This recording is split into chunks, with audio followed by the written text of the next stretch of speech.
संभाव्य बात्या मुकाबिला पाई सरकार संपूर्ण प्रस्तुत। बात्या सेन्यार मुकाबिला पाई सरकार संपूर्ण प्रस्तुत थिबा कहिसंती राजस्व विपर्यय परिचालना मंत्री सुरेश पुजारी। आम पूर्व प्रस्तुति देखि मंथार प्रभाव मध्य ओडिशा उपरे रहिला नाही बोली मंत्री कहिसंती। वर्तमान ओडिशा उपकूल ठारू प्राय 1000 किलोमीटर दूर रही संभाव्य बात्या 25 तारिख पर स्पष्टता आसिले पाणीपाग विभाग तथ्य अनुसार अन्य प्रस्तुति कराजिबो।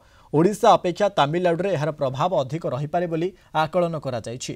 वर्तमान बंगोपसागर दुईटी सिस्टम रही एकाठी हेले भीषण बात्या होई पारे, किंतु वर्तमान पर्यंत कौनसी स्पष्टता आसी नाही। सबु स्थिति पई आमे प्रस्तुत अछु बोली मंत्री कहिसंती।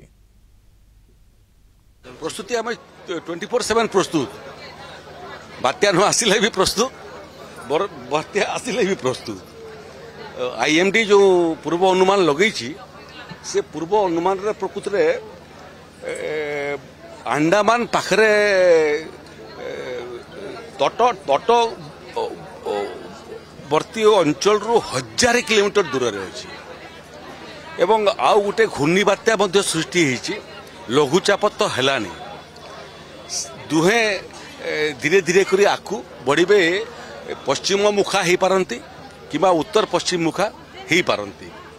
एटा मध्य आशंका करा जाउछि जे उभय लघुचाप जदि आकु जाइकरी सम्मिलित हो गले एवं अवपात रे परिणत हेले तार प्रकोप हुए तो बेसी हेबो, किंतु प्राथमिक स्तर रे वर्तमान सबुठारु बेसी आशंका थिबा राज्य हला तमिलनाडु।